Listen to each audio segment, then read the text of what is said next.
అందరికీ నమస్కారం. సుమన్ టీవీలో ప్రత్యేకంగా మనందరికీ చాలా రకాల ధర్మ సందేహాలు వస్తున్నాయి ఈ మధ్య. ఎందుకంటే కాలం మారిపోతోంది. వేగంగా పరిగెడుతున్న కాలంలో మనిషి నైజం, మనిషి తీరు, నడవడిక అన్నీ కూడా మారిపోయాయి. మరి ఇంత ఫాస్ట్ యుగంలో రాబోయే 10, 15 సంవత్సరాల్లో తర్వాత తరాల వాళ్ళు ఎలా ఉంటారో ఊహించుకుంటే చాలా భయానకంగా ఉంది. సో ఇవాళ మనందరికీ చాలా గురి ఉండి ఆధునిక యుగంలో పాత సంప్రదాయాల గురించి కూడా చాలా అర్థవంతంగా అందరికీ అర్థమయ్యేలా చెప్పే సత్యవాణి గారితో మాట్లాడబోతున్నాం. భారతీయం వ్యవస్థాపకులుగా, ఆధ్యాత్మికవేత్తగా, అలాగే విప్లవాత్మక భావజాలంతో ఈ యువతని ఈ తరం యువతని చైతన్యవంతులను చేస్తూ వారి ప్రయాణాన్ని కొనసాగించి దానికే జీవితాన్ని అంకితం చేసిన విషయం అందరికీ తెలుసు. సో ఇవాళ వారు రావడం చాలా సంతోషం. పవిత్ర కార్తీక మాసంలో. నమస్కారం అమ్మా. నమస్కారం తల్లి. కార్తీక మాసం శోభ ఎలా కనిపిస్తోంది? అద్భుతంగా ఉందిగా. ఎక్కడ చూసినా దేదీప్యమానంగా దీపాల వెలుగులో ఆలయాలన్నీ వెలిగిపోతున్నాయి. దానితో పాటు జీవితాలు కూడా వెలిగించుకుంటే ఇంకా అద్భుతంగా ఉంటుంది. మంచి మాట చెప్పారు. నేను అడగబోతున్న ప్రశ్న అదే. అవునా? అంటే మనకి ఈ మధ్య పండగల పట్ల వీటన్నిటి పట్ల చాలా శ్రద్ధ పెరిగింది. అంటే అమాంతం లైట్లు పెట్టేస్తున్నాం, బయటంతా సందడిగా ఉంటుంది వాతావరణం. కానీ మామూలు మధ్యలో ఉండే ఖాళీ సమయాల్లో, పండగల మధ్య ఉండే సమయంలో మన జీవితాలు ఎలా ఉన్నాయంటే చెప్పలేకపోతుంది. సో ఏమిటి, ఎందుకు అలా తయారైందమ్మా? మీకేమనిపిస్తుంది? మీరు ఆ తరం నుంచి ఈ తరం దాకా చూసారు. శ్రద్ధ పెరిగింది అనడం కంటే కూడా ఒక పోటీ తత్వం పెరిగిందంటే, వాళ్ళకన్నా నేను బాగా లక్షల దీపాలు వెలిగించాలి, వెలిగించే దీపం ఒక్కటైనా చాలమ్మా. అసలు దీపాలు ఎందుకు వెలిగించుకుంటాం? ఒక జీవితాన్ని ఉదాహరణగా తీసుకుని మరొక జీవితాన్ని అర్థవంతంగా మలుచుకోవడానికి, వెలిగించుకోవడానికి చేసుకునే దీపాలే దీపావళి మనకు కదా. అర్థవంతంగా చేసుకుంటున్నామా, లేకపోతే మనం ఏమంటారు 10 మంది మెచ్చుకోవడానికి, 10 మందిని ప్రశంసించడానికి, గొప్పగా చెప్పుకోవడానికి చేసుకుంటున్నామా అన్న దగ్గర మనం ఆగిపోయాం. ఒక రకంగా పూజాధికారులు, యజ్ఞాగాది క్రతువుల్లో కూడా ఆడంబరత పెరిగింది ఎక్కువగా. పేరు ప్రతిష్టల కోసం చేయడం అనేది ఎక్కువ జరుగుతుంది. అందుకని మనం చేసే యజ్ఞయాగాదులు కూడా ఫలించడం లేదు. ఆత్మ దర్శనం మనకు కలగడంలా. ఒకప్పుడు ఇవేమీ లేవు కదా. ఏమీ లేకుండానే దేవాలయాలు, గ్రామంలో ఉన్న దేవాలయంలో వెలిగించుకున్న దీపాలన్నీ కూడా చాలా చక్కగా ప్రతి స్త్రీమూర్తి కూడా సాయంకాలం గుడిలోకి వెళ్ళి అక్కడ గూడు ఒకటి పెట్టుండేవారు. చక్కగా త్రికోణాకారంలో ఉండే గూడులో ప్రతివారు దీపాలు వెలిగించుకుని వారికి ఎవరైతే వారి జీవితంలో సహాయ సహకారాలు అందించారో వాళ్ళందరూ సుఖంగా ఉండాలని, వాళ్ళందరికీ కూడా ఉత్తమ గతులు సంప్రాప్తించాలని కోరుకుంటూ దీపాలు వెలిగించేవారు. వాళ్ళ పక్కవాడి క్షేమం ఎవరం కోరుకుంటున్నాం? ఊరికే సర్వేజన సుఖినో భవంతుని ఊరికే లిప్ సర్వీస్ అవుతోంది తప్ప హృదయగతంగా ఆలోచిస్తే మనలో హృదయగతంగా ఎంత మార్పు వచ్చింది, మనసులో ఎంత పరివర్తన కలిగిందనేది గనక మనల్ని మనం తడిమి చూసుకుంటే. కానీ అసలు కార్తీక మాసంలో దీపాలు పెట్టడం వెనక విశిష్టత ఏంటమ్మా? దీపాలు కేవలం అంటే ఇది అందరూ బాగుండాలి, సుభిక్షంగా ఉండాలని పెట్టుకుంటారా? లేదు శివైక్యం, శివుడితో మమేకం అవ్వడానికి ఒక అద్భుతమైన అవకాశమనా? కార్తీక మాసంలో కార్తీక దామోదరుడు అంటారు కదా. శివకేశవులిద్దరికీ భేదం లేదనేటువంటి విషయం ప్రకటితమవుతుంది. శివాయ విష్ణు రూపాయ శివయే. ఒక్కరే 2 పోర్ట్ఫోలియో నిర్వహిస్తున్నారు అంతే. ఆ పోర్ట్ఫోలియో నిర్వహించాడు, ఆ పేరుతో పిలువబడుతున్నాడు అంతే. లయం చేసుకుంటున్నప్పుడు అదే దైవం శివుడు అంటున్నాం, పోషణ చేస్తున్నప్పుడు అదే దైవాన్ని విష్ణు అంటున్నాం. ఇద్దరు ఒకటే. అక్కడ ఏమిటంటే ఆ దీపం వెలుగులో అందులో ఆవాహనం చేసి ఉసిరి చెట్టు కింద పెడతారు. అలాగే వేప చెట్టు, రావి చెట్టు దగ్గర దీపాలు పెడతారు. చెట్ల దగ్గర ముఖ్యంగా ఔషధ గుణాలు కలిగినటువంటి తులసి చెట్టు, ఇవన్నీ కూడా మనలో మనకెంత ఆరోగ్యాన్ని, సౌభాగ్యాన్ని ఇచ్చేటటువంటి వృక్షాలు, కొన్ని దేవతా వృక్షాలు ఉంటాయి. ఆ వృక్షాల దగ్గర పెట్టడం ద్వారా ఈ వృక్షాల వలన నేను ఎంతో ప్రయోజనం పొందుతున్నాను. అవి లేకపోతే ఎట్లా? అంతే కదా. చూడమ్మా, ఖనిజాలను ఆహారంగా చేసుకుని వృక్షాలు బ్రతుకుతున్నాయి. వృక్షాలను ఆహారంగా తీసుకుని జంతువులు బ్రతుకుతున్నాయి. అవునా? అవును. ఈ ఖనిజాలను, వృక్షాలను, జంతువులను ఆధారం చేసుకుని బ్రతుకుతున్నది ఎవరు? మనిషి. తోటి వృక్షం తోటి వృక్షానికి హాని చెయ్యదు, తోటి జంతువు కూడా తోటి జంతువుని తినదు.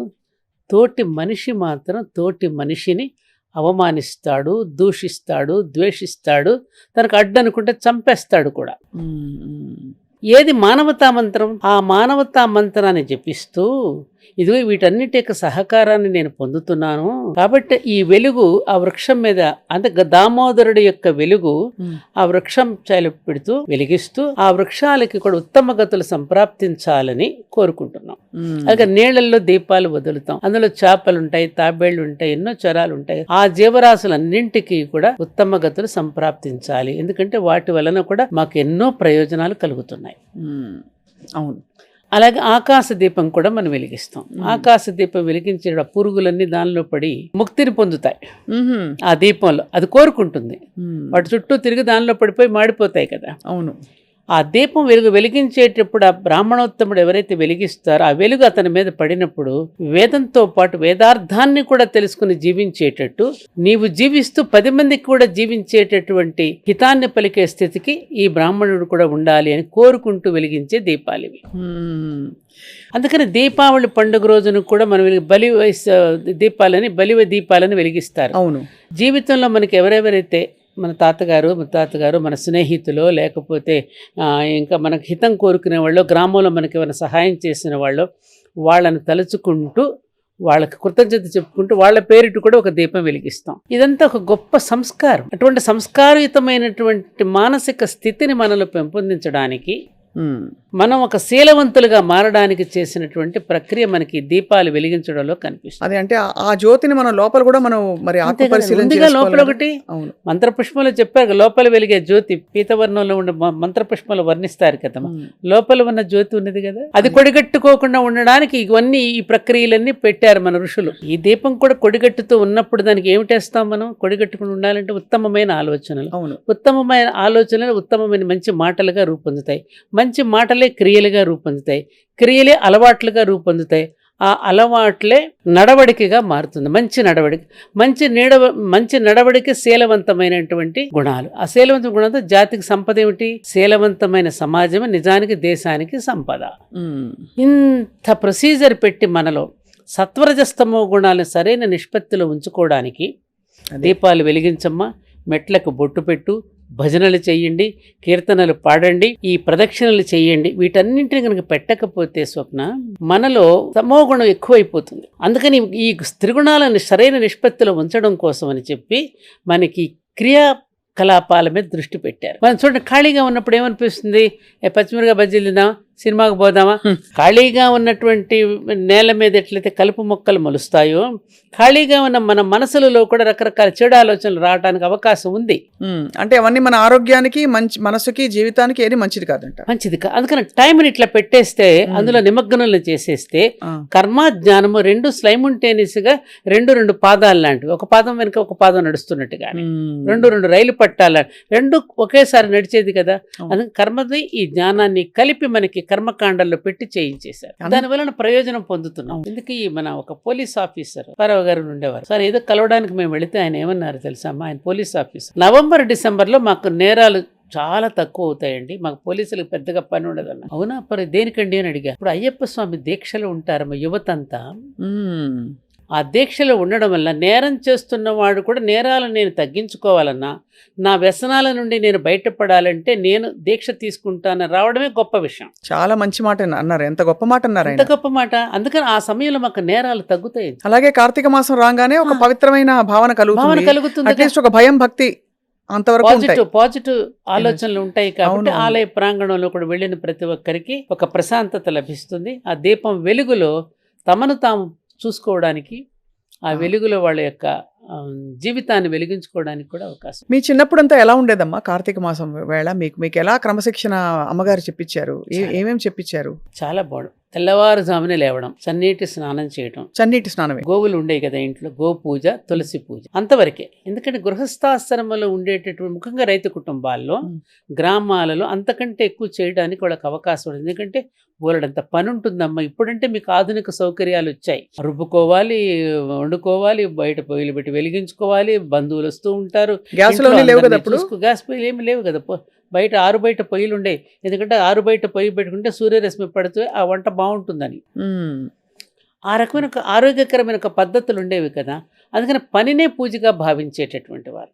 సాయంకాలం వేళ మాత్రం దేవాలయానికి కూడా గూట్లో ఒక దీపం వెలిగించి సంకీర్తనలు పాడేవారు, భజనలు చేసేవారు, హరికథలు అలాంటివి చెప్పించేవారు. ఉమ్, ఉమ్. చాలా బాగుండేది. ఆహార నియమాలు ఎలా ఉండేది ఆ రోజుల్లో? ఆ ఎందుకంటే రోజుల్లో ఇప్పుడు మీరు అన్నట్టుగా వెరైటీలు పెరిగిపోయాయి. ఇంట్లో కూర్చొని ఎప్పుడు పడితే అప్పుడు రాత్రి 3 గంటలకైనా 2 గంటలకైనా ఏదో ఒకటి తెప్పించుకునే బటన్ నొక్కేస్తే వచ్చేస్తుంది ఇంటికి. వచ్చేస్తున్నాయి ఇప్పుడు బోలెడు వచ్చేసినాయి. ఆర్డర్ ఇవ్వగానే ఇట్లా నొక్కేగానే వచ్చేస్తున్నాయి కదా. ఉమ్, ఆహార నియమాలు చాలా చక్కగా పాటించేవారు. ఒక్క పూట మాత్రమే భోజనం చేసేవారు, అది కూడా సాత్వికమైన ఆహారం. ఉమ్, మజ్జిగన్నము లేకపోతే చారన్నం అట్లాంటివి తప్ప ఏ రకమైనటువంటి నాన్ వెజిటేరియన్ అట్లాంటివి లేకుండా సాత్వికంగా ఉండడానికి ప్రయత్నించేవారు. ఆ సమయంలో ముఖ్యంగా మా చిన్నప్పుడు నాకు బాగా నచ్చిన విషయం ఏంటంటే, మేము పక్కనే మా హై స్కూల్ ఉండేది, మేము అక్కడ చదువుకునేవాళ్ళం. చుట్టూ మామిడి తోటలు ఉండేవి కదమ్మా. ఇక ఒక రోజున కార్తీక వనభోజనాలకు వెళ్ళే ముందు రోజు ట్రాక్టర్లో ఎడ్ల బళ్ళ మీద మన ఇంట్లో ఉన్న రోళ్ళు, రోకళ్ళు, పెద్ద పెద్ద డేగిసాలు, కాగులు ఇవన్నీ ట్రాక్టర్ల మీద బళ్ళ మీద తోటల్లోకి పంపేవారు. ఉమ్, ఆ ఊరిలో ఉన్నటువంటి బ్రాహ్మణులు వాళ్ళు వంట చేసేవారు. ఉమ్, సాత్విక ఆహారాన్ని మాకు పరిచయం చేసేవారు. ఉమ్, ఏది ఉల్లి వెల్లుల్లి లేకుండా ఉమ్, పచ్చళ్ళు నూరడం, మంచి పులిహోర, పెరుగన్నం, ముఖ్యంగా గుమ్మడికాయ కూర, నేతి బీరకాయ పచ్చడి, ఇవన్నీ చేసి సాత్విక ఆహారాన్ని తీసుకోవటం ఎట్లాగో నేర్పేవారు. దానితో పాటు ఇంకోటి ఏమిటి, మన గ్రామంలో ఉన్న అన్ని కులాల వాళ్ళని పిలిచేవారు. ఉమ్. వీళ్ళు వంట చేసేవారు, అన్ని కులాల వాళ్ళని భోజనానికి పిలిచి అందరూ కలివిడితనంగా ఉండి భోజనం చేసేవారు. కానీ అప్పుడు అంత మంచి సౌభ్రాతృత్వం ఉండేది. ఇప్పుడు కులతత్వం ఎలా పెరిగిపోయింది మరి? అది ఇంకా రాజకీయాలు ముందుకెళ్ళాం కదా మనం ఆధునికంగా. రాజకీయాలు వచ్చిన తర్వాత ఈ ఎర్షడ్ వర్గాలని గ్రామాల్లో ప్రవేశించాయి. ఓహో, అంత అప్పుడు లేవు, అంతకు ముందు అయితే.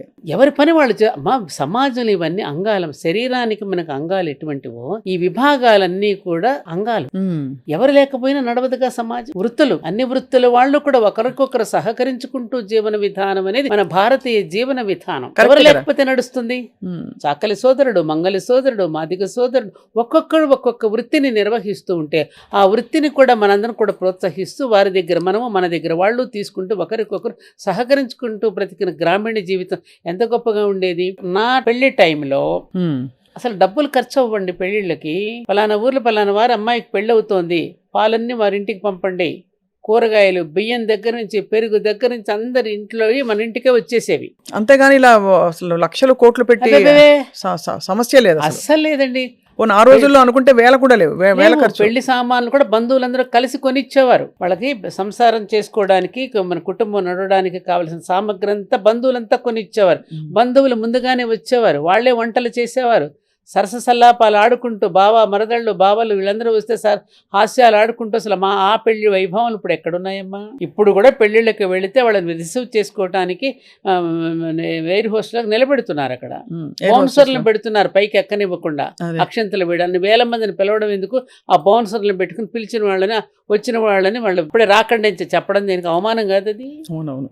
వింత వింత పోకడలు వచ్చేసాయి. చాలా అదే మనిషికి మధ్య ఉండే బంధాలు. మీరు ఇందాక అన్నారు కదా స్వప్న, ఒకప్పుడు ప్రయాణ సౌకర్యాలు లేవు, ఇంత రవాణా సౌకర్యాలు, రోడ్ల సౌకర్యాలు కూడా లేవు. ఎక్కడికక్కడ గ్రామీణ జీవితంలో అక్కడికున్నటువంటి చిన్న చిన్న గ్రామాలు వాళ్ళు అందరూ కలిసి ఉండేవారు. పరిమితంగా ఉన్నా కూడా బాగుండేది. ఇప్పుడు ఏమైంది? విస్తృతం అయ్యింది. రవాణా సౌకర్యాలు పెరిగాయి, ఆధునిక సౌకర్యాలు పెరిగాయి. ఒకరి సంస్కృతి ఒకరి సంసర్గం చెందుతోంది. పాశ్చాత్య సంస్కృతి, మన సంస్కృతి. దానికి తోడు పక్క రాష్ట్రం. ఇప్పుడు మెహందీ అనేది మనకు లేదు, అది వచ్చేసింది కొత్తగా మన పెళ్లిళ్ళలో. 5 రోజుల పెళ్లిళ్ళు ఆ రోజులు ఒక రకంగా ఉండేది, ఒక అందంగా ఉండేది. దంచుకోవడం మొదలుకొని అన్ని కదా, పసుపు దంచడం, పసుపు అవన్నీ ఉన్నాయి. 5 రోజుల పెళ్లిళ్ళు ఆ రోజుల్లోనే ఉండేవి. ఎలా ఉండేవి? ముందుగానే పెళ్లి కుమార్తెను చేస్తే బంధువుల్లో ఉన్నవాళ్ళు ఒక రోజున అమ్మాయిని తీసుకుని వెళ్ళి వాళ్ళింట్లో పెళ్లి కూతురు చేసి ఆ బంధువులందరినీ పిలిచి అదొక సందడి, అదొక అందంగా ఉండేది. అవును, రకరకాలుగా ఉండేవి అక్కడ పెళ్ళిళ్ళు. బంధువులు వచ్చిన వాళ్ళు నెల రోజులు ఉండేవారు. ఆ ఆనందం వేరుగా ఉండేది. ఇప్పుడున్నటువంటి పెళ్ళిళ్ళు కృతకమైనటువంటి వాతావరణంలో జరుగుతున్నాయి. అవును, ఎక్కడ ఆప్యాయత, ఆత్మీయమైనటువంటి ఒక పలకరింపు అవేమీ లేవు. వాటిని కూడా కృత్రిమమైన మనుషుల్ని పెడుతున్నారు. మీరు అదే అన్నారు కదా, ఎయిర్ హోస్టెస్ పర్ఫెక్ట్ గా రాగానే పువ్విస్తారు, ఏదో చల్లుతారు, పైన పన్నీర్ చల్లుతారు. వెళ్ళండి భోజనాలు చేయండి, ఓ పెద్ద ఎగ్జిబిషన్ లాగా దాదాపు కొన్ని వందల వెరైటీస్ పెట్టేస్తున్నారు. మీది మెక్సికన్ ఫుడ్ అంటారు, చైనీస్ ఫుడ్ అంటారు, రకరకాలు. ఏది తినలేము, చావలేమటిని ఆస్వాదించలేము. ఒకటి కలిసిపోతుంటే ఆ పేర్లు తెలియవు, ఏది వడ్డించుకోవాలో తెలియక ప్లేట్ అక్కడ పారేసి వస్తాం. ఆ ప్లేట్ పట్టుకుంటేనే ఇంత బరువు ఉంటుంది, నిలబడి తినలేము. డబ్బులు చూస్తే వృధా. పోనీ ఇంత వృధా చేసి ఇంత ఖర్చు పెట్టి పెళ్లి చేస్తే ఆ కాపురాలు ఏమైనా కలకాలంగా నిలబడుతున్నాయా అంటే మళ్ళీ అది గ్యారంటీ లేదు. అది అంతే కదా, అది పెద్ద విషయం. అవును, కరెక్ట్. అంటే మార్పు కాలంలో రాలేదు స్వప్న, మనలో ఆ గడియారం అలాగే తిరుగుతోంది గమ్మ. అదే సూర్యుడు, అదే చంద్రుడు, అవే నక్షత్రాలు, అదే భూమి, అదే ఆకాశం, అలాగే ఉంది కాలం.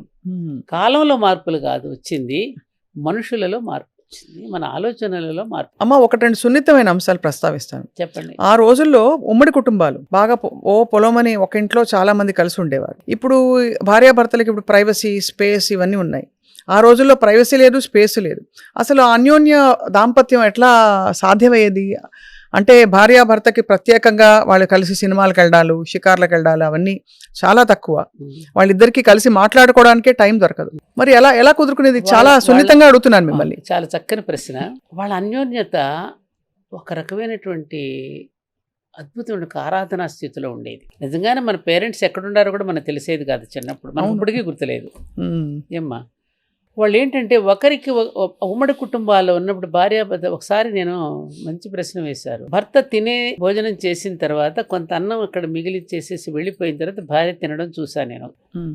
నాకేంటి బాగా అనిపించలేదు. అది ఏంటి చిడి, ఏంటి ఆయన తినేసిన తర్వాత ఈ అమ్మాయి తినడం ఏంటి అసహ్యంగా, ఇదేంటి బానిసత్వం లాగా. అప్పుడు నాకు ఒక ఆవిడ చెప్పింది ఇంట్లోనే, అది కాదమ్మా, ఉమ్మడి కుటుంబం కదా, అందరిలోనూ భార్య మీద తన ప్రేమను చాటుకోవడానికి అవకాశాలు తక్కువ. అవును. ఆవిడ లోపలంతా కూర్చొని చాకరీ చేస్తూ ఉంటుంది. 10 మంది నలుగురు తోటికోడళ్ళ మీద ఎవరు ఎలా ఉంటారో తెలియదు. అంతే. తల్లి ముందు భర్త కూడా అంత స్వతంత్రంగా మాట్లాడలేకపోయేవాడు. లోపల భార్య మీద ప్రేమ ఉంటుంది.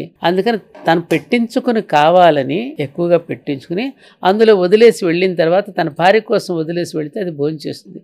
మరి దాన్ని ప్రేమ అంటారా? దాన్ని ఏమంటారు? ప్రేమ, ఖచ్చితంగా ప్రేమే. ఏమంటారు? అలా అలా సైన్ లాంగ్వేజ్ ఉండేది. అలా ఉండేది, సైన్ లాంగ్వేజ్ ఉండేది. వాళ్ళ లోపల ఉంటుంది ఆ ప్రేమ, బయటికి కనిపించనిచ్చేవారు కాదు.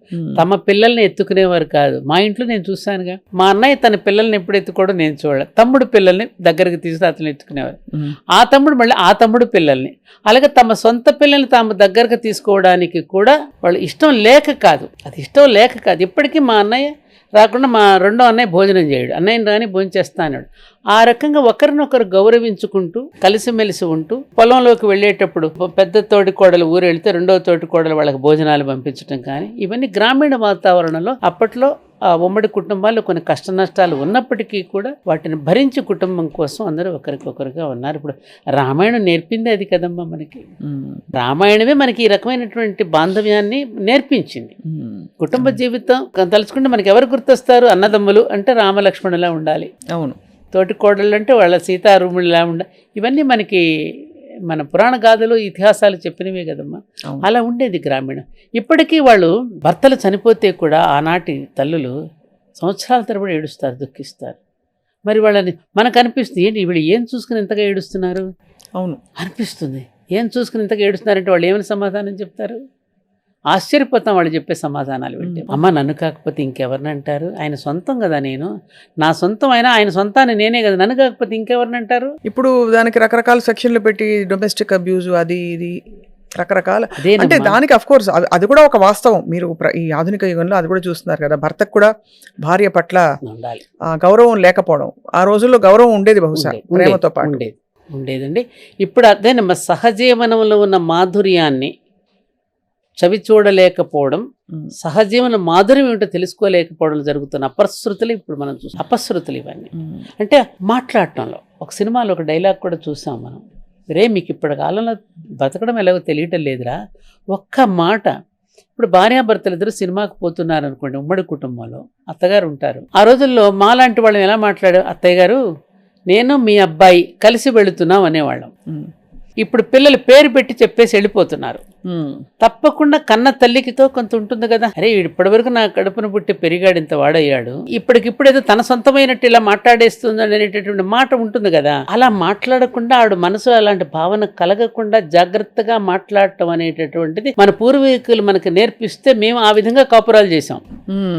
మీ అబ్బాయి సుమా, మీ అబ్బాయి తర్వాతే నాకు మొగుడయ్యాడు అనేది ఆవిడకు ముందుగానే అనిపించిన తర్వాత అప్పుడు ఇదేమిటంటారు దీన్ని, ఎదుటివాడికి మనసును తెలుసుకుని డిప్లొమాటిక్ గా అసలు కూడా అంతే కదా, నొప్పించకుండా తాను అవ్వకుండా జీవించడం. ఇది మీరే మంచిదా అనేస్తే కాదా? ఇంకా అనడానికి ఏముంటుంది, లాక్కోవడం పిక్కోవడం ఉంటుంది కదా. ఇంకేముంటుంది ఇంకేముంటుంది చాలా మంచి నీతి ఉంది ఇందులో. అంటే ఎంత మంచి నీతి ఉంది చూడండి, ఎంత నీతి ఉంది. ప్రతిసారి మీ అబ్బాయి అని వీడు చెప్పడం వల్ల ఎలాగ నీ భర్త నీకే సొంతం, కానీ అలా ప్రవర్తించడం వల్ల ఎలా ఉంటుంది? ఎందుకు మీకు ఒక ఉదాహరణ చెప్తాను. మా నాన్నగారు నాకు అత్తగారింటికి పంపిస్తూ రామాయణం నా చేతిలో పెట్టి, నువ్వు సుఖంగా ఉన్నప్పుడే నాకు లెటర్ రాయి, నువ్వు కష్టంలో ఉన్నప్పుడు నాకు ఇప్పుడు లెటర్ రాయేది. ఎంత గొప్ప మాట. నిజంగా ఆ రామాయణ గ్రంథం నాకు ఎంత పనికొచ్చిందంటే స్వప్న, అంటే ఎదుటివారి యొక్క సైకాలజీని బట్టి మనం ఎలా మసులుకోవాలి, వాళ్ళని మనం ఎలా గెలవాలి అనేది నేను రామాయణంలో దొరికింది పాయింట్ నాకు.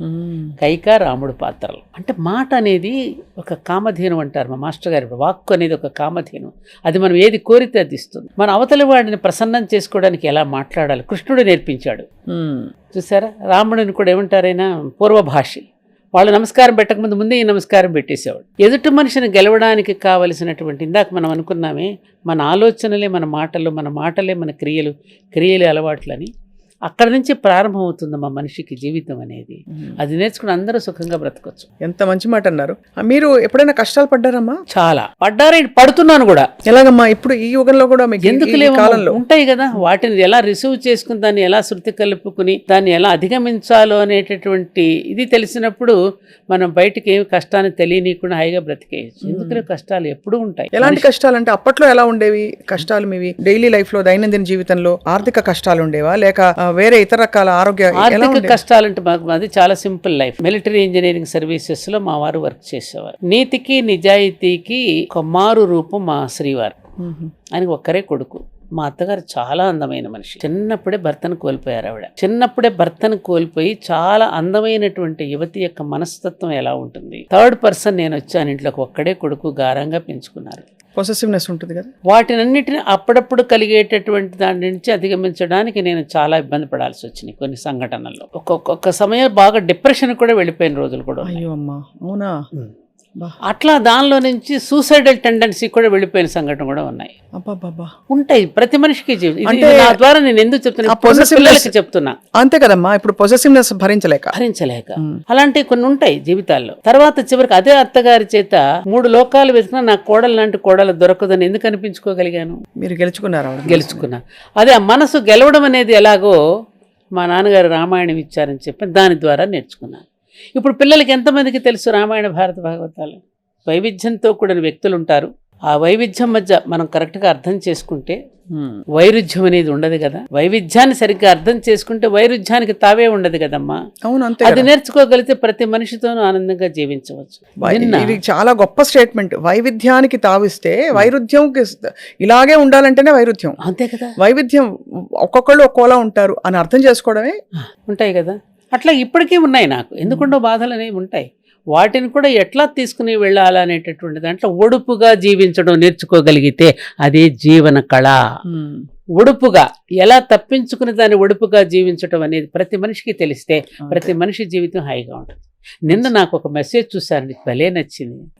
ఒకళ్ళిద్దరు ప్రయాణం చేస్తున్నారు రైల్లో. ప్రయాణం చేస్తుంటే అమ్మాయి బ్యాగ్ గట్టిగా పక్కవాడికి తగిలిందట. కాసేపు అంత గట్టిగా దెబ్బ తగిలింది కదా, నా బ్యాగ్ తగిలినప్పుడు మీరు కనీసం కోపం కూడా తెచ్చుకోలేదు ఎందుకండి అని అడిగిందట పక్కవాడిని. ఆయన నవ్వుతూ, అమ్మా మన ప్రయాణం చాలా చిన్నది, నెక్స్ట్ స్టేషన్లో నేను దిగిపోతాను. ఈ కాస్త ప్రయాణంలోనే నువ్వు కాస్త బ్యాగ్ తగిలేంత మాత్రం నేను కోపం తెచ్చుకోవడం ఎందుకు, నీ మీద అరవడం ఎందుకని కాముగా ఉన్నాను అబ్బా అన్నప్పుడు ఆవిడ మాట, ఈ మాట ప్రయాణం చిన్నది, మన ప్రయాణం చాలా చిన్నది అని 10 సార్లు రిపీట్ చేసుకుంది కదా. మన ప్రయాణం చాలా చిన్నది, మన ప్రయాణం చాలా చిన్నది. అలాగే మన జీవితంలో కూడా మన తోటి వారితో మన ప్రయాణం చాలా చిన్నది, మన ప్రయాణం చాలా చిన్నది. ఈలోపు కానీ ఈ కక్షలు ఎందుకు, కార్పణ్యాలు ఎందుకు, గొడవలు ఎందుకు? ఎంత గొప్ప డైలాగ్ అమ్మా అది. ఈ కాసేపు జీవించే భాగ్యానికి ఎందరితో ఇంత విరోధాలు మనం పెంచుకోవాలా? ఎంత గొప్ప మెసేజ్ అది. చాలా గొప్ప మెసేజ్. ఎంత అసలు అది ఆ స్పృహలో ఉంటే మనకు అసలు ఎవరితో కాన్ఫ్లిక్ట్. అమ్మాయిలు వెంటనే చూసారా ఆలోచన, కదా నిజమే కదా, మన ప్రయాణం చాలా చిన్నది కదా. భర్తతో అయినా, భార్యతో అయినా, పిల్లలతో అయినా మన ప్రయాణం చాలా చిన్నది, మన ప్రయాణం చాలా చిన్నది. చాలా మంచి మాట అమ్మా. అది నా జీవితానికి నేను అన్వయించుకున్నాను. సో అలాగా అత్తగారిని మీరు జయించాను. గెలుచుకున్నారు, జయించారు, అందరినీ జయించుకున్నాను. అందరినీ జయించుకున్న గొప్ప జీవితం అమ్మా. అలా అందుకే మీరు అంత పరిపక్వంగా ఇక్కడ ఆధునికత, అక్కడ ఆ రోజుల్లో ఉండే పద్ధతులు అన్నిటినీ మీరు సమ్మిళితం చేసుకోవాలమ్మా. ఎందుకంటే మార్పులు వస్తాయి. ఆ రోజుల్లో కాలం అంతా గొప్పదని నేను అన్నాను, ఇప్పుడున్నది మొత్తం చెడ్డదని నేను అన్నాను. అప్పుడు చాలా పొరపాట్లు చేశారు, చాలా పొరపాట్లు చేశారు. మూఢాచారాలతో స్త్రీలను అవమానపరిచారు. అలాగే కొన్ని అంటరానితనంతో జాతిని ఇబ్బందులు పెట్టారు. ఇవన్నీ అప్పుడు కొన్ని చెడు జరిగింది. ఇప్పుడు కొంత మంచి జరుగుతుంది. ఇప్పుడున్న ప్రస్తుతం ఉన్నటువంటి మన కాలం రాబోయే నవయుగానికి తెల్లవారుజాము వంటిది. ఇప్పుడు మనమున్న ఈ ప్రస్తుత కాలం రాబోయే నవయుగానికి తెల్లవారుజాము లాంటిది. ఒక విషయం ఏమిటంటే, వ్యవస్థ నుండి అవ్యవస్థ, అవ్యవస్థ నుండి మళ్ళీ వ్యవస్థ, అవ్యవస్థ నుండి వ్యవస్థ, వ్యవస్థను అవ్యవస్థ అనేటువంటి జరుగుతూనే ఉంటుంది. రాత్రి పగలు ఒకదాని తర్వాత ఎట్లా వస్తూ ఉంటాయో. ఇంకా తెల్లవారదేమి, ఈ చీకటి విడిపోదేమి అని మనం పాడుకుంటూ ఉంటాం. ఏదో ఒక రోజున తెల్లవారుతుంది, అందరం బతికి బట్టగడతాం. ఇది సైకిల్, సహజం. ఇప్పుడేమనిపిస్తోందంటే, ఈ కాలాన్ని చూస్తుంటే నేను రోజు అందరితో చెప్తాను, ఆధునికంగా మనం చాలా పెరిగిపోయాం అనుకుంటున్నాం. శాటిలైట్స్ రోజు రోజుకి కక్షలన్నీ ప్రవేశపెడుతున్నారు. కొత్త టెక్నాలజీలు వచ్చేస్తున్నాయి. కృత్రిమ మేధస్సు పెరుగుతోంది. ఇప్పుడు ఇంట్లో పనులు చేయడానికి కూడా మనకి పని మనిషి కూడా అక్కర్లేదట. పనికి అంటే పనికి మనిషి అవసరం లేకుండా ఒక రోబో వచ్చి మన ఇంటి పనులను చేసి పెడుతుంది. ఊడవడం, తోడవడం. మనకి బ్రెయిన్ కేం పని లేదుగా, మనకేం పని లేదు. దేనికి ఈ మధ్యన నేను ఎక్కడ పళ్ళన్నీ కలిసి ఒక మీటింగ్ పెట్టుకున్నాయట, 32 పళ్ళు. వీళ్ళు ఎలాగ మానవులు ఎవరో నవలడం మానేశారు, ఇప్పుడు మింగేస్తున్నారని ఐస్ క్రీముల దగ్గర నుంచి. పళ్ళతో నమిలే పరిస్థితి లేదు కాబట్టి మనం తగ్గిపోదామని అవి కూడా నిర్ణయించుకున్నాయట. అట్లా ఇంకా బ్రెయిన్ కూడా ఇంకా మనతో వీళ్ళకి అవసరం లేదన్నప్పుడు బ్రెయిన్ కుంచుకుపోతే జీవోత్సవాల బ్రతుకుతాం, మనమంతా కోమాలోకి వెళ్ళిపోతాం. ఈ బ్రెయిన్ పనిచేయదు. అలాంటి పరిస్థితులు కూడా రాబోతున్నాయి. అందుకని ఇప్పుడున్నటువంటి ఈ పరిస్థితుల్లో నాకు అనిపించేది ఏమిటంటే, ఏదో కనిపెట్టాలని, ప్రకృతిని ఏదో జయించేసేయాలని తహతహలాడుతూ సైంటిస్టులు చాలా కనిపెడుతూ అనేక రకాల ప్రయోగాలు చేస్తూ కనిపెడుతున్నారు ఆధునికతని. సుఖవంతమైన భోగవంతమైన జీవితాన్ని గడపడానికి కావలసిన వసతులన్నీ నింపేస్తున్నారు కొంపల నిండా. అప్పుడు భగవంతుడు కూడా సహకరిస్తాడు వాళ్ళకి. ప్రకృతి తన రహస్యాలన్నీ ఈ కనిపెడుతున్నటువంటి సైంటిస్టులందరికీ ప్రకృతి ఇస్తూ ఉంటుంది, తన రహస్యాలన్నీ తీసిస్తుంటుంది ఆవిడ. అప్పుడు ప్రకృతిని నేను దర్శించాను అనుకుంటే పర్వాలేదు, నేను జయించాను అనుకుంటే అహంకారం కింద వస్తుంది. అంతే కదా. అలాగే ఋషులు కూడా తపస్సు చేసి మంచిని సమాజ శ్రేయస్సు కోసం మనకి ఆరోగ్య సూత్రాలన్నీ ఇచ్చారు. రాక్షసులు ఏం చేశారు? తపస్సు చేసి కోరకూడని కోరికలు కోరారు కదా. కంసుడి దగ్గర నుంచి, మీకు భస్మాసురుడి దగ్గర నుంచి, మన మహిషాసురుడి దగ్గర నుంచి వాళ్ళు కోరిన కోరికలన్నీ చివరికి ఏమైనాయి? వాళ్ళకే శాపాలుగా మారి వాళ్ళ వినాశనానికి కారణమైంది. ఇప్పుడు సైంటిస్టులు కూడా కనిపెడుతున్నాం అనుకున్నవన్నీ కూడా, ఒరే బాబు మీరు అడుగుతున్నారు, నేను ఇస్తున్నాను, మీకే తెలిసి వస్తుందిలే దీనివలన ఎంత నష్టం జరుగుతుందో అని ప్రకృతి కూడా వాళ్ళకి అన్నీ ఇచ్చేస్తోంది. ఎందుకంటే ప్రాక్టికల్గా వాడికి తెలియాలి కదా. పిల్లవాడు నిప్పు ముట్టుకుంటూ ఉంటే ముట్టుకోవద్దురా అంటాం మనం. ముట్టుకున్న తర్వాత ఏమంటున్నా, కాలిన తర్వాత వాడు ఇలా తెలిసి వచ్చిందా, తోల తీరిందా అని అంటున్నావా లేదా? అలాగే ప్రకృతి కూడా తన అన్నీ ఇస్తోంది. తెలిసొచ్చిందా, నీకు రోగం కుదిరిందా అనేటటువంటి సమాధానం చెప్పడానికి ప్రకృతి సిద్ధపడుతోంది. అందుకే జల ప్రళయాలు కూడా వచ్చేస్తున్నాయి. మీరు ఎంత కరెక్ట్గా అన్నారంటే అమ్మా, ఇప్పుడు ఆధునిక యుగంలో మనం సౌకర్యాలను భావించేవన్నీ కూడా మనకే శాపాలుగా మారుతాయంటారు. వాళ్లే చెప్పారు గమ్మా, మేము కనిపెట్టామని గొప్పగా చెప్పుకుంటున్నాం జాతి యొక్క వినాశనానికే అని వాళ్లే చెప్పారుగా. ఐన్స్టీన్ అని వాళ్ళందరూ ఈ విజ్ఞానం అంతా వినాశనానికే అని చెప్పారుగా. ఈ విజ్ఞానం గొప్పదా, వివేకం గొప్పదా? మానవుడికి ఏది కావాలి, వివేకమా విజ్ఞానమా? వివేకమే కదమ్మా. మరి వివేకంతో జీవించడానికి లేనప్పుడు మరి ఎందుకు ఈ విజ్ఞానం ఏం చేసుకుంటాం? ఇప్పుడే మీరు వస్తున్నప్పుడు నేను వెళ్ళి మా మనవాడిని అడిగాను, వాడు టిఫిన్ తింటున్నాడు, ఇట్లా వెళితే ఎక్కడికి వెళ్తున్నావు నాన్నమ్మ అని అడిగితే ఇట్లా వెళుతున్నాను రా, మరి ఇప్పుడున్నటువంటి మారిపోతున్న పిల్లల గురించి ఏదో నన్ను అడుగుతారంటే చెప్పాలి, ఏం చెప్పమంటే ఎవరికి ఏం కావాలో వాళ్ళకే అర్థం కావట్లేదని చెప్పమ్మని అన్నాడు వాడు. ఓహో, అంత అర్థమైతే ధన్యుడే. అర్థమైంది వాడికి, ఆ మాత్రం అర్థమైంది. ఎవరికి ఏం కావాలో వాళ్ళకే అర్థం కావట్లేదని చెప్పమ్మని అన్నాడు వాడు. అంతే, కరెక్టే కదా. అవును. కాబట్టి ఇప్పుడున్న యువతకి వాళ్ళకి ఏం కావాలో వాళ్ళకి తెలియటలా. ఎందుకని? నువ్వు అన్ని సౌకర్యాలు ఇచ్చేస్తున్నావు వాడికి. అవును, ఏది అడిగితే అది ఇచ్చేస్తున్నావు, ఇన్స్టెంట్గా అన్ని దొరికేస్తున్నాయి వాడికి. నిజంగానే వాడికి ఏం కావాలో వాడికి తెలియడలా. నెక్స్ట్ ఏంటి? అట్లా కాకుండా మనం స్టెప్ బై స్టెప్ మనం కష్టపడుతూ సంపాదించుకుంటూ కష్టపడుతూ చేసుకుంటూ వచ్చిన అనుభూతి వాళ్ళ పిల్లలకు ఉందా? మీరు ఒక్క పిల్లవాడిని పంపించండి, ఇప్పుడు చదువుకుంటున్న పిల్లల్ని బ్యాంకుకి వెళ్ళి ఒక ఫామ్ ఫిలప్ చేయమనండి, రైల్వే స్టేషన్కి వెళ్ళి ఒక టికెట్ రిజర్వేషన్ చేయమని చేత కాదు. వచ్చా? అదే మీరు పల్లెటూరు స్కూల్లో చదువుకునే పిల్లల్ని అడగండి, నూతిలో దూకుమంటే దూకుతాడు, చెరువులో దూకుతాడు, చెట్టెక్కి కాయలు తెంపుకురారంటే తెంపుకొస్తాడు, నిమిషంలో దూకేస్తాడు వాడు. ఇలా కోళ్ళఫారంలాగా పెరుగుతున్నారు పిల్లలు. ఆ పిల్లలు ఏమ్మా స్వప్న కోళ్ళఫారాలే అంతే. కరెక్ట్. కరెక్ట్. అంటే అలా అలా ఒక అంటే మన జీవన శైలి అవును మనకి దినచర్యను దేవుని చర్యగా మార్చుకోవటం ఎలాగో నేర్పించారు మన పూర్వీకులు. అవును. దినచర్యను దేవుని చర్యగా మార్చుకోవటం ఎలాగో నేర్పించారు మన పూర్వీకులు. ఇప్పుడు మన దినచర్యను మనం ఏం చేస్తున్నాం? రాక్షస చర్యగా మార్చుకుంటున్నాం. కుంభకర్ణుడిలా నిద్రపోతున్నాం. నిద్ర లేపడానికి చాలా ఇబ్బంది పడుతున్నాం. ఒక్కొక్కళ్ళని మత్తు వదలరా, మత్తు వదలరా. నిద్ర లేపడం నిజంగానే కష్టం, చాలా కష్టంగా ఉందండి. చిన్నప్పుడు అసలు ఒక టైంలో అయితే చన్నీళ్లు మొహం మీద చల్లేవారు. అది చాలా ఇప్పుడు వినడానికి చాలా కిరాతకంగా ఉంటుంది. కొడుతున్నారమ్మా తల్లిదండ్రులు పిల్లలు. ఇంకేం చేస్తాం? అదేంటి మీరు తింటలేదా, మీరు చేయటం లేదా అని అడుగుతున్నారు. వీళ్ళ దగ్గర ఆన్సర్ లేదుగా. మరి వీళ్ళు అదే పని చేస్తున్నారుగా. ఇప్పుడు వీళ్ళు అదే పని చేస్తున్నారు కదమ్మా. అందుకని వాళ్ళని కోప్పట్టే అధికారం కూడా వీళ్ళు కోల్పోతున్నారు. బహుశా మీ కాలంలో అయితే తెలియదు బయటకు వెళ్ళి భోంచేయడం. అదే అసలు పిండి వంటలు బ్రహ్మాండంగా ఇంట్లో చేసేవారు, పెద్దవాళ్ళంతా ఉండేవారు. ఆ పిండి వంటలు వాళ్ళ పిల్లలకి పనికిరావుగా పిల్లలకి. ఇప్పుడు అన్ని బర్త్డే వస్తే అదే పుట్టినరోజులు అవే. ఏ ఒకేషన్ వచ్చినా కూడా స్కూల్లో ఏదైనా జరిగినా కూడా కేకులు, పేస్ట్రీలు, బర్గర్లు, పాడు. ఏ టిఫిన్ బాక్స్ చూడండి మీరు, పిల్లల లంచ్ బాక్స్ ఏముంటుంది అందులో. అయితే మరి ఎలా ఇందులోంచి బయటికి రావడం ఎలా అంటారు? అందరికీ తెలిసి వచ్చే రోజు వస్తుంది. ఆల్రెడీ ప్రకృతి స్టార్ట్ చేసింది తన పని అమ్మా. ఆల్రెడీ ప్రకృతి మొదలుపెట్టింది. కరోనా దగ్గర నుంచి ప్రకృతి తన చర్యలను స్టార్ట్ చేసింది. మానవుడికి బుద్ధి చెప్పడానికి కావలసిన చర్యలని ఆల్రెడీ మొదలయ్యింది. మన దాకా వస్తే అప్పుడు కానీ తెలియదు. ఒక్కొక్కళ్ళు కనువిప్పు కలిగేటటువంటి రోజు వస్తే కానీ తెలియదు. మాలాంటి పెద్దవాళ్ళని చెప్తే పెద్దవాళ్ళందరినీ పాత సామాను కింద జమ కట్టేశారంటగా. ఇప్పుడు ఈ మధ్యకాలంలో మీ ఇంట్లో పాత సామాన్లు ఉన్నాయా అని అడుగుతున్నారటగా పెద్దవాళ్ళు ఎవరైనా ఉంటే. అవును, నిజమేనా? ఇది నాకు తెలియదు. ఈ మధ్యన ఎవరు అంటే ఇది ఒక నిష్ఠూరంగా వచ్చిన అంటున్నారు. పెద్దల మాట చెవికి ఎక్కడం లేదు. ఇవన్నీ ఏదో పాత రకమైనటువంటి పద్ధతులు అనేటువంటి స్థితిలో ఆలోచిస్తున్నారు. అది పాత రకమైనటువంటి పద్ధతులు కాదు, మా పాత్కు సంబంధించిన పద్ధతి. పాత్ అంటే మార్గం, అంతే కదా, పథం అని. అది మంచి పథంలో మనం నడిపించడానికి మనకి ఏర్పాటు చేశారు. యద్యత్ ఆచరిత శ్రేష్ఠ. ప్రముఖులైనటువంటి వాళ్ళు, పెద్దలైనటువంటి వాళ్ళు ఏది ఆచరిస్తారో మీరు ఆచరించండి చాలు, ఇంకేం అక్కర్లేదు, మీరు ఏం అడగక్కర్లేదు, ప్రశ్నించనక్కర్లేదు అని చెప్పాడు కృష్ణుడు. పెద్దవాళ్ళు ఏ బాటలు నడిచారో మీరు ఆ బాట, ఆ పెద్దల యొక్క బాట నుండి మన అడుగు జారి పడిపోయింది కిందకి. మళ్ళీ ఆ అడుగు పట్టాల మీదకి ఎక్కేంత వరకు మనం ఈ బాధలు పడవలసిందే. కుటుంబాలు ఈ కలహాలన్నీ మనం అనుభవించవలసిందే. ఈ మనం ప్రతిరోజు మనం చూస్తున్నటువంటి అనర్థాలు రకరకాల. ఇప్పుడు నేను చూడండి, ఎక్కడ కాశీ బుగ్గలోనో ఎక్కడో పాపం చనిపోయారట. దీంట్లో ఇవన్నీ దేనికి వస్తున్నాయి? చాలా క్రమశిక్షణ ఇది, మనలో క్రమశిక్షణ ఇది. కాసేపు కూడా ఆగలేని పరిస్థితి.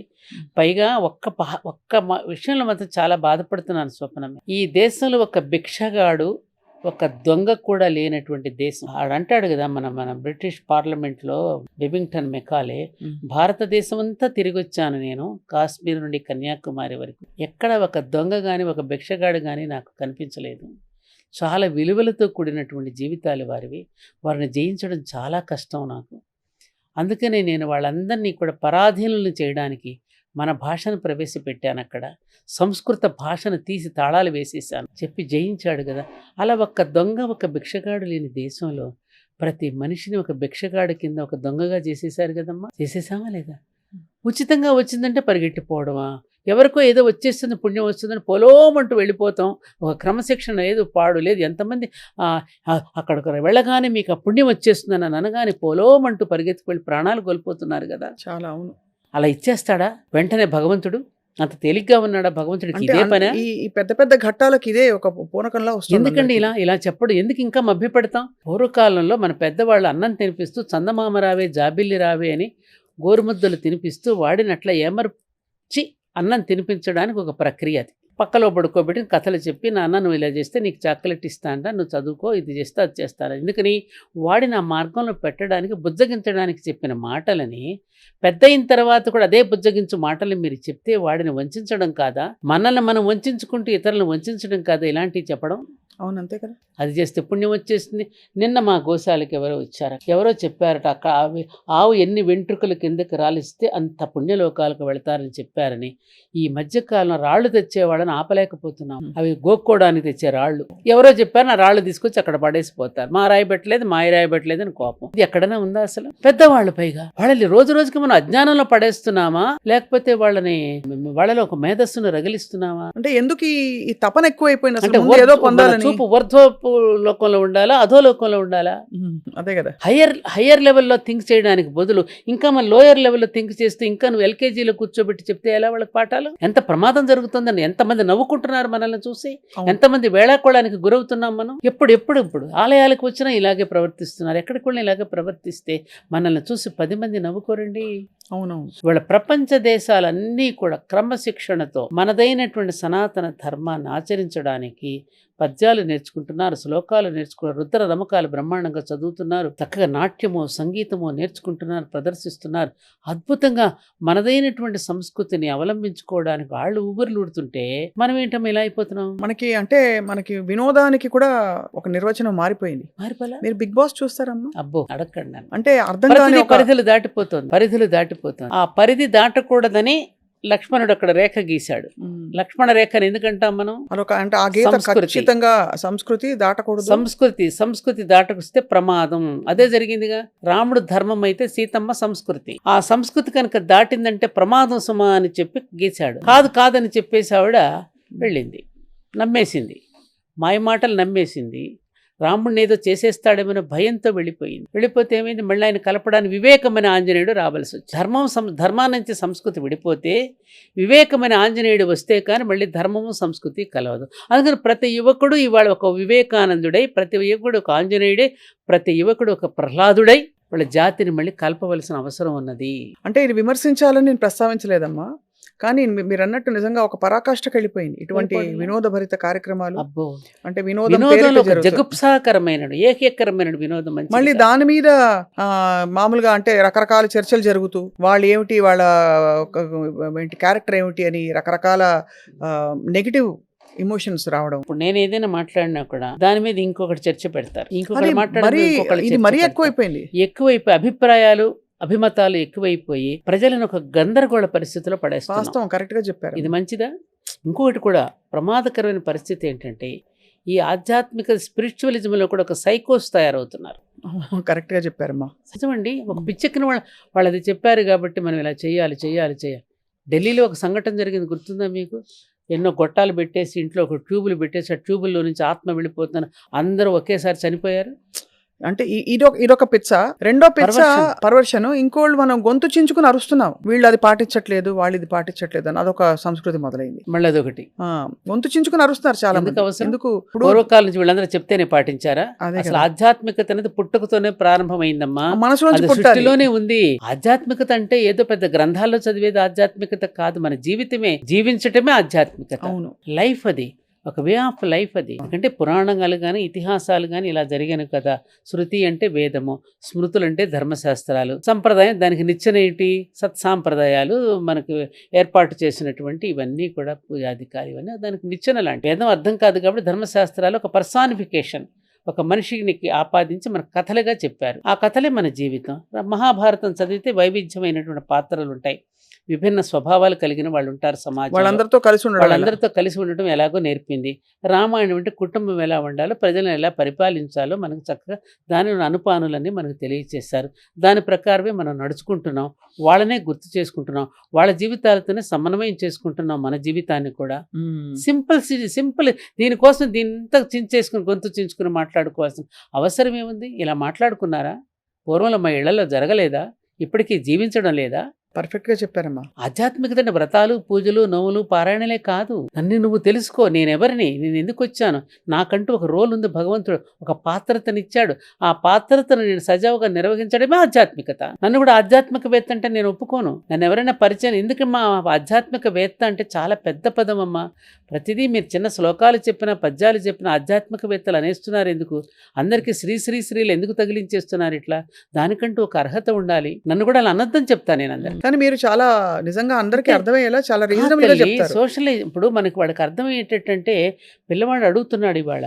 ఒకప్పుడు మా చిన్నప్పుడు మాకు భూకంపం ఎలా వస్తుందమ్మా అంటే మా జేజమ్మ వాళ్ళు భూమి కంపించినప్పుడు ఇక్కడి నుంచి ఇక్కడికి మారుతుందమ్మా బరువెక్కినప్పుడు.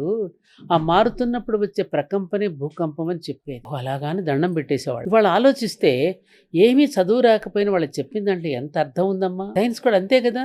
ఆ భూమి యొక్క సమతుల్యతను మనం దెబ్బతీసినప్పుడు అది కంపిస్తోందిగా. అంతే కదా. భూకంపం ఎందుకు వస్తుంది నిజమే. ఇప్పుడు చూడండి ఆకాశ హర్మ్యాలు కట్టేస్తున్నాం. ఎక్కడ చూసినా భవనాలు ఎక్కడ ఆకాశాన్ని తాకుతున్నట్టుగా కనిపిస్తున్నాయి. లోపలికి ఎంత లోతు తవ్వుతున్నాం మన స్వార్థం కోసం. అవును. మనం కంఫర్ట్గా జీవించాలని మనం ఏదో భోగలాలసలో పడిపోయి ఎంత లోతుకు వెళుతున్నాం మనం. ఎక్కడ బ్యాలెన్స్ తప్పుతుందా లేదా? ఒకవైపున పర్వతాలు, ఒకవైపున నదులు, ఒకవైపున సముద్రం, ఒకవైపున చెట్లు. దీని బ్యాలెన్స్. ఒకప్పుడు పూర్వంలో మేము ఎడ్ల బండి కట్టుకుని వెళుతూ ఉంటే మా అన్నయ్యలు బండి తోలుతూ మరి వెనక బరువు ఎక్కినట్టు ఏంటంటే కొంచెం బస్తాలు తీసుకురండి ముందే ఇండి అనేవారు. అంటే ఏంటి అక్కడ బ్యాలెన్స్ తప్పింది కదా. అంతే. ఇప్పుడు అదే కదా మరి. ఇప్పుడు అదే ప్రకృతిలో బ్యాలెన్స్ తప్పుతుందా లేదా? ఈక్విలిబ్రియం అంటారు. దాన్ని మెయింటైన్ చేయాలా లేదా? మరి మానవులుగా మనం ఎంతవరకు ఆలోచిస్తున్నాం? మన చదువు ఎక్కడికి పోయింది? మన వివేకం ఎక్కడ తగలబడింది? మరి ఇంత భూమి మనకి ఇచ్చినప్పుడు 100 మంది ఉన్న చోట నువ్వు 1000 మందిని పెడుతున్నావు. 10 మంది ఉండవలసిన చోట 100 మందిని కూర్చోబెడుతున్నావు. ఎలా ఉంటుంది అక్కడ బ్యాలెన్స్? నీళ్ళు ఎక్కడి నుంచి తెస్తారు? పంచభూతాల గురించి మనం ఆలోచిస్తున్నామా? మరి దానికి కోపం రాదా? అగ్నికి కోపం రాదా? వాయువుకి కోపం రాదా? ఇవన్నీ స్తంభించిపోతే ఒక రోజు ఏమవుతాం మనంతా? ఖచ్చితంగా అవుతున్నావా? అన్ని కరువు కాటకాలు, మరి వైపరీత్యాలు అన్నీ జరిగిపోతున్నాయి. ఇప్పుడు జలప్రళయం ప్రారంభమైంది కదా, ముంచేస్తుంది కదా. ఎప్పుడు కురుస్తుంది వర్షం? అనావృష్టి, అతివృష్టి, అనావృష్టిలు చూస్తున్నామా లేదా? అంటే నేను పెద్దగా ఏం చదువుకోలేదమ్మా. మేము చదువుకునేది ఎంత 10వ తరగతి. ఇప్పుడు మాది 11వ తరగతి. జిల్లా పరిషత్ హై స్కూల్లో SSLC నేను చదువుకున్నది అంతవరకు. జిల్లా పరిషత్ తెలుగు మీడియము. మా నాన్నగారు మా అమ్మగారు ఏం చదువుకున్నారు? 4వ తరగతి 2వ. వాళ్ళు చెప్పినంత గొప్ప విషయాలు ఇప్పుడు చెప్పగలమా మేము? ఇప్పుడు చదువుకున్న వాళ్ళు చెప్పగలరా? ఒక పద్యం చెప్పిన దాని తాత్పర్యం ఎంత అందంగా మాట్లాడి చెప్పేవారు మా నాన్నగారు. మందలించవలసి వచ్చిన మా అమ్మల్ని పిల్లల్ని ఎప్పుడైనా మహాభారతానికి రామాయణానికి ముడిపెట్టి దాన్ని సమన్వయం చేసుకుని చెప్పి ఒకరోజు మా అమ్మగారికి ఎదురు సమాధానం చెప్పాను. చిన్నప్పుడు చదువుకునేటప్పుడు నన్ను పిలిచారు. అమ్మ భూమి కంటే భారమైంది ఏది అని అడిగారు. తల్లి నాన్న అన్నాను. మరి అది తెలిసేనా అమ్మకు సమాధానం చెప్తున్నావు అని అడిగారు. అంటే మందలించడంలో కూడా వాటిని గుర్తు చేస్తూ చెప్పడం మీకు భలే గుర్తుంది. కానీ చూడండి ఎంత నాటుకుపోయింది మీలో. మరి నాటుకుపోతాయి కదా. చిన్నప్పుడు నిజంగానే ఒక తరంలో మీరు అన్నట్టు మీ తరంలో అమ్మా మీరు ఇలాంటివి నాటుకుపోయాయి. మా తరంలో మేము చిన్నప్పుడు నేర్చుకున్న సంగీతాలు కూడా బాగా అప్పుడు అలవాటు. ఎంత అద్భుతం. మీరు కానీ ఫ్యామిలీలో మీ అమ్మగారు అందరూ ఎంత జ్ఞానం. కానీ తర్వాత తరం అమ్మా ఇప్పుడు వాళ్ళకి మెమరీ ఉండట్లే. అంటే అందరికీ అని చెప్పలేం కానీ చాలా తగ్గిపోతున్నాం. 9 ఎంతరా అంటే వాడు క్యాలిక్యులేటర్ నొక్కితే వాడికి బ్రెయిన్ ఎలా పనిచేస్తుందమ్మా. ఎక్కాలి కింద నుంచి పైకి, పై నుంచి కిందకి చెప్పించేవారు మాతో పెద్దమాల శిక్షల విషయాలు. ఇప్పుడు పిల్లలకి తిథులు తెలియదు, మాసాలు తెలియదు, నక్షత్రాలు తెలియదు. చిన్న లెక్క కూడా ఇది చూసి చెప్తున్నాడు. ప్రతిదానికి గూగుల్లో సెర్చ్ చేసుకుంటున్నాడు ప్రతి చిన్నదీను. వాడికి బ్రెయిన్ ఎక్కడ పనిచేస్తుంది? అవును. కాబట్టి వాళ్ళకి మనం ఇప్పుడు స్వామి వివేకానందుడు ఒక మాట అంటాడండి. ముందు మానవుడికి కావలసిన అవసరాలు తీర్చడం చాలా కష్టం. నిజంగా మానవుడికి అవసరాలు రెండు. ఒకటి మానసిక పరమైనవి, ఒకటి శారీరక పరమైనవి. 2 అవసరాలు. అలాంటి అవసరాలు తీర్చాలంటే ముందు జనాభా పెరుగుతున్న కొద్దీ చాలా కష్టము. కేవలం వ్యాపార దృష్టితో చేసే వాటిని బహిష్కరించి తీరవలసిందే అన్నాడు. అర్థమైందా నేను చెప్పి? అర్థమైంది. కేవలం వ్యాపార దృష్టితో చేసే వాళ్ళని బహిష్కరించాల్సిందే. వాటిని తీసేయాలి. అవును. సముద్రంలో పారేయాలి. ఇది సమాజానికి చేటు చేస్తుంది అనుకున్నప్పుడు దాన్ని సమాజంలో పెట్టకూడదు.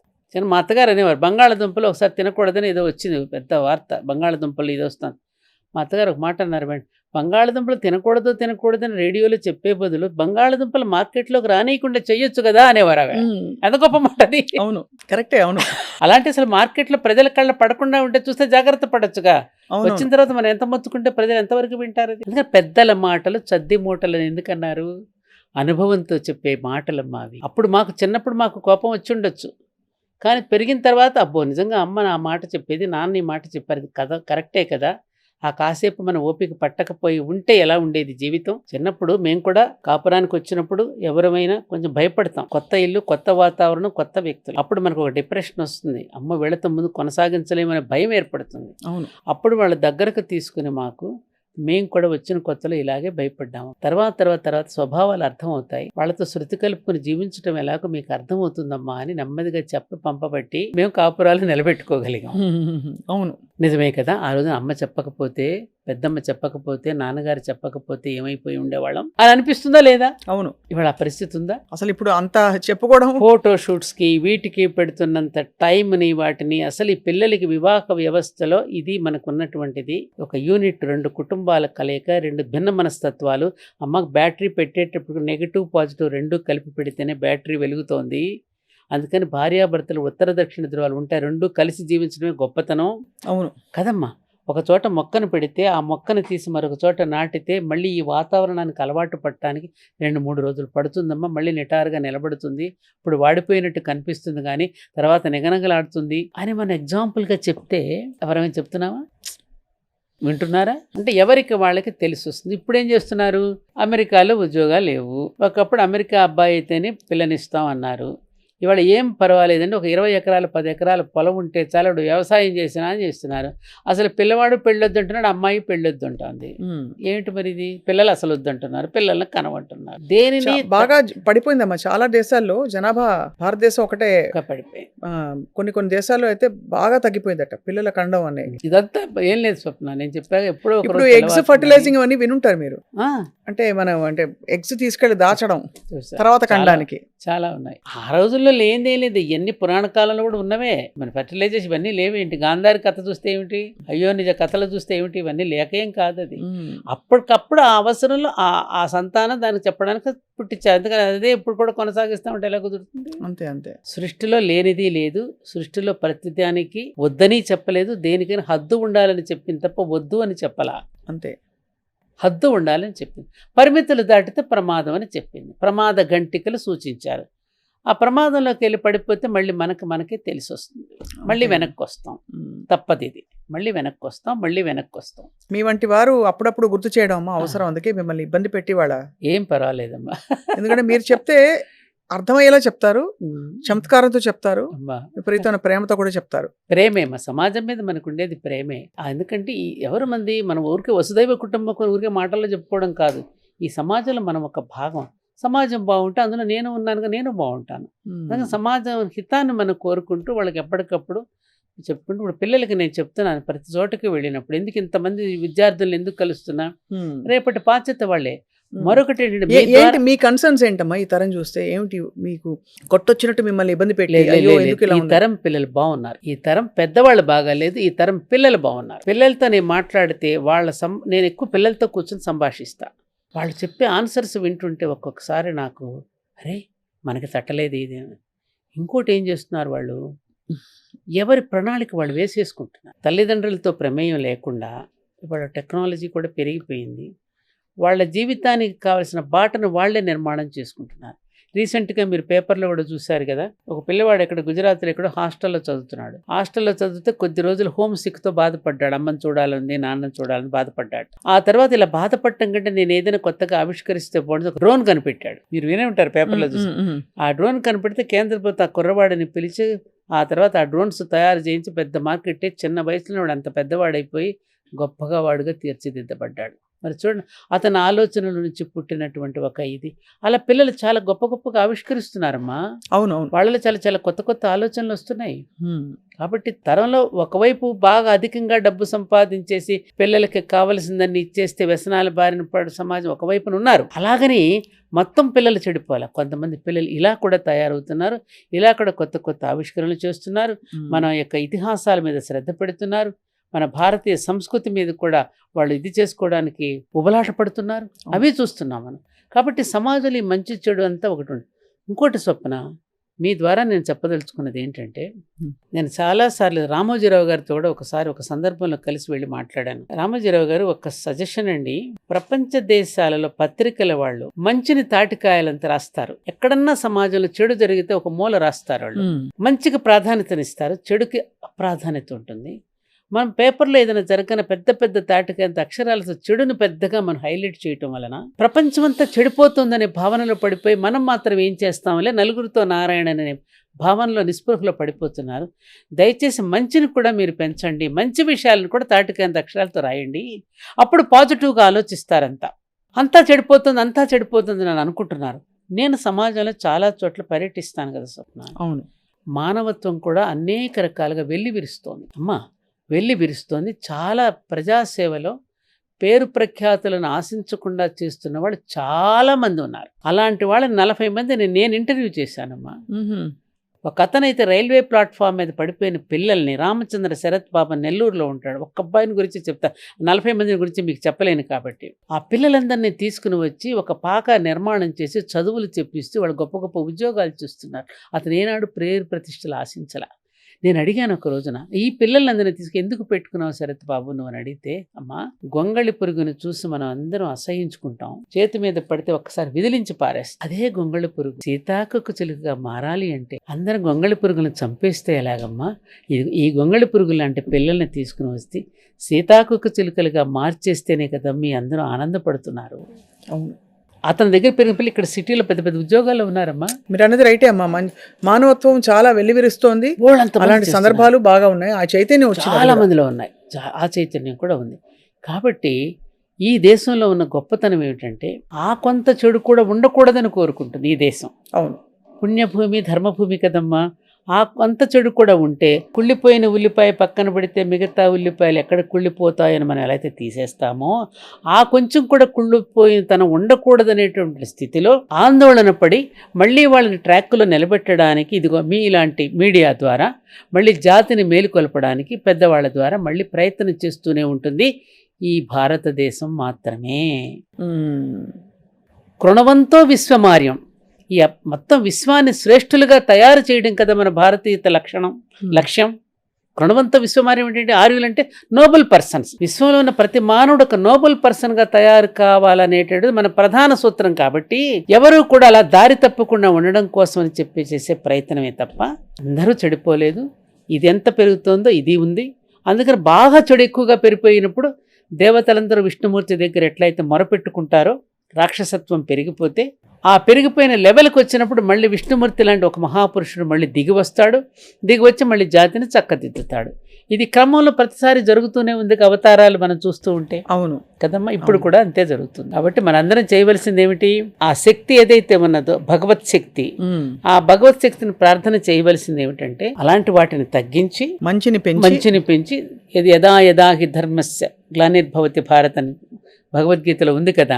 ఆ ధర్మానికి గ్లాని వచ్చినప్పుడల్లా నేను దిగి వస్తానని అన్నాడు కదా. కాబట్టి ఆ గ్లాని వచ్చినప్పుడు వస్తుంది కాబట్టి ప్రార్థన చేద్దాం. ఏదో ఒక్కరోజు దిగి వస్తాడు, మళ్ళీ చక్కదిద్దుతాడు. మనం ఆశాజీవులం కదా. అవును, ఆశిద్దాం అలా అని. చాలా ధన్యులమే అయ్యాం. మీ అనుభవాలు స్వానుభవాలు పంచుకోవడం. అమ్మా, అంటే మీ వంటి వారికి కూడా కష్టం వచ్చి ఉంటుంది. అందుకే మీరు ఇంత పరిపక్వంగా ఆ కష్టాన్ని మీరు అనుభవపూర్వకంగా తెలుసుకుని బయటకు వచ్చారు. ఇప్పటికీ ఈవెన్నావు. కానీ అమ్మా, మీరు అన్నట్టు మనిషి అన్నాక కష్టం ఉంటుంది. కష్టంలోంచి బయటికి రావడం ద్వారా జయిస్తాం. అలాగే చుట్టూ ఉన్న పరిస్థితులు కూడా చక్కదిద్దుకుని ఆ స్పృహ అందరిలో కలగాలని కోరుకుంటున్నాం.